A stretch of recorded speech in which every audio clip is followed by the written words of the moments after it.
Continuation of Chapter 7. Moral Liberty.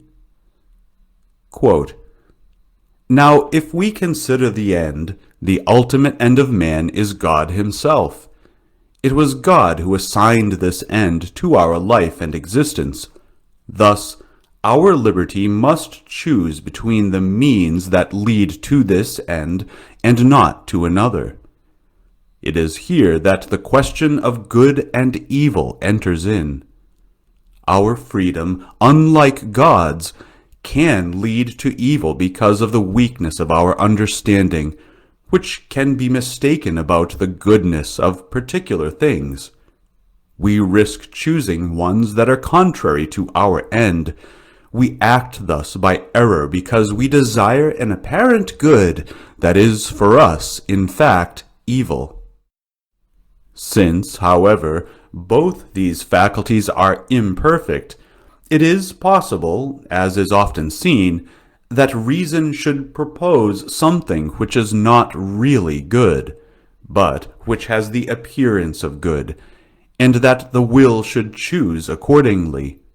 For as the possibility of error and actual error are defects of the mind and attest its imperfection, so the pursuit of what has a false appearance of good, though a proof of our freedom, just as a disease is a proof of our vitality, implies defect in human liberty. The will also, simply because of its dependence on the reason, no sooner desires anything contrary thereto than it abuses its freedom of choice and corrupts its very essence." End quote. Otherwise, one would have to say that God had given us a faculty attached to our will that was bad, namely the faculty to do evil. And this is impossible. He gave us a will in order to do good and not evil, obviously. Quote, "Thus it is that the infinitely perfect God, although supremely free, because of the supremacy of his intellect and of his essential good, nevertheless cannot choose evil, neither can the angels and saints who enjoy the beatific vision." End quote. The capacity to do evil, a defect of our liberty.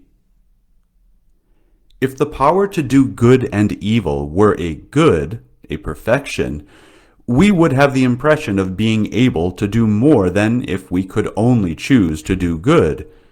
We would be able to choose evil as well. At first sight, this would seem like a more extensive power.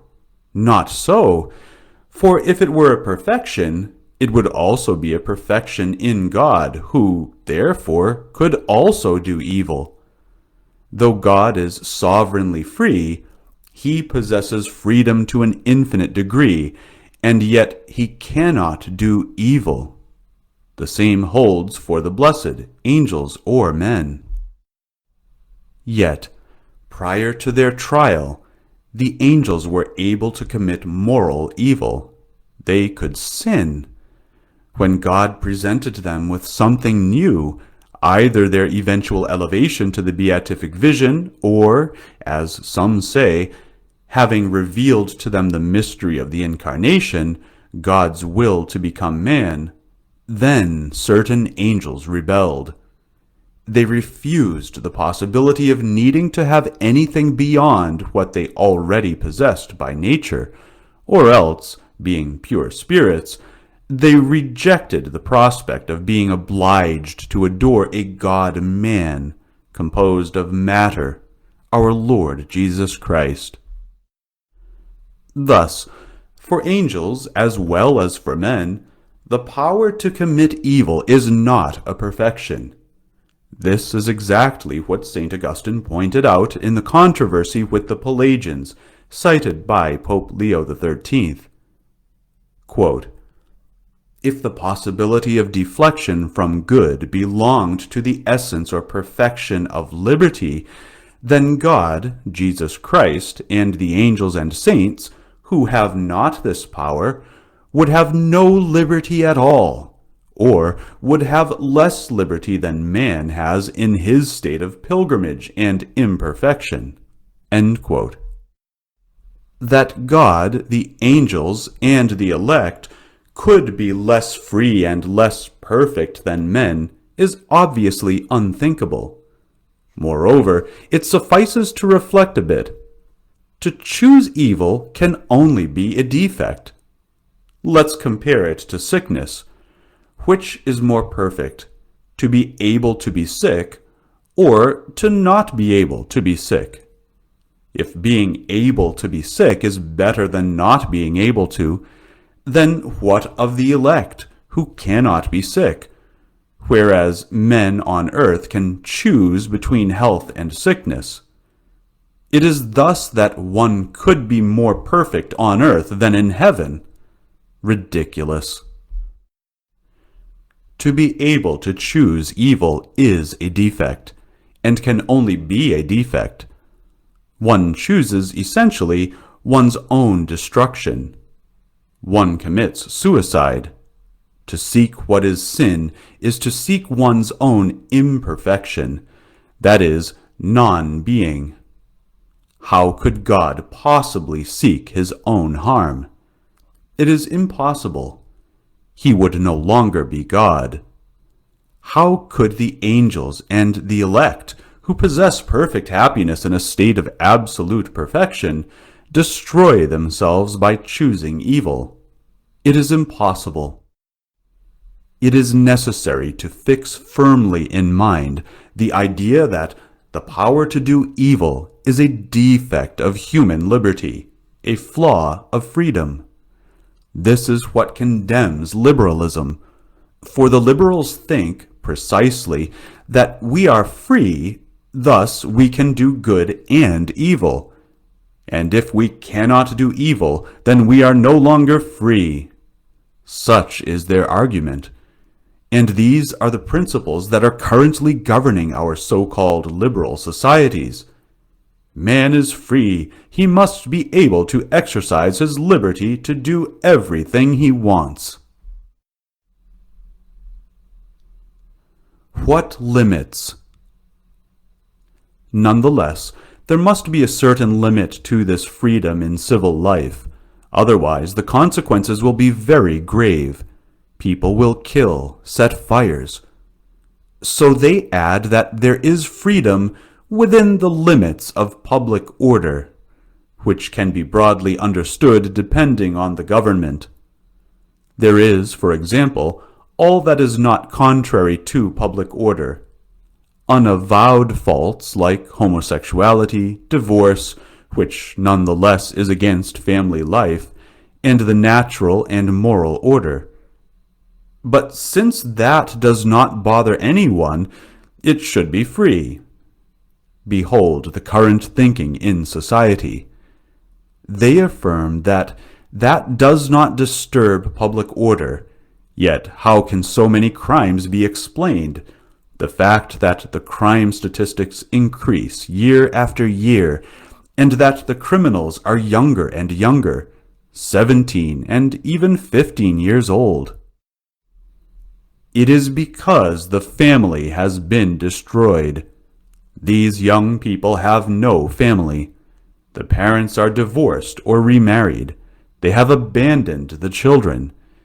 It is a state of total disorder. These children have no morality. They have seen evil at home. They have no notion of anything.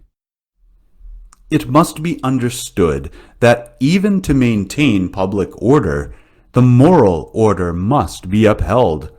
One must not be permitted to say that if one is not free to do evil, then one is not free.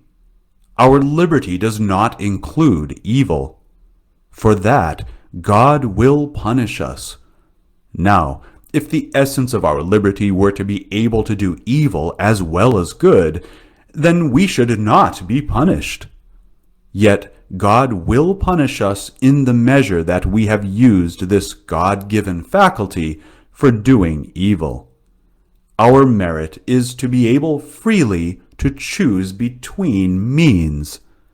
For example, some young men have chosen to be seminarians and become priests, whereas they could have chosen to marry or to remain celibate or to practice a profession. They have chosen between goods, and their act is meritorious. They had freedom at their disposition for this, and not for being able to choose between good and evil.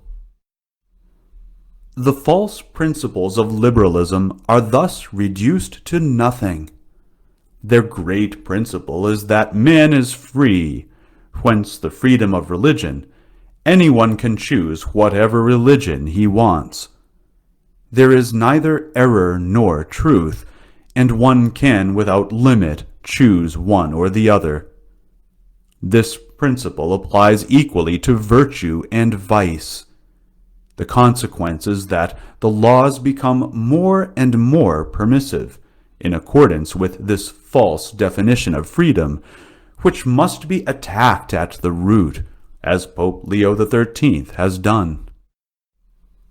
The liberals stop short at the power to choose between the means that are placed at our disposition in life, without considering the right end.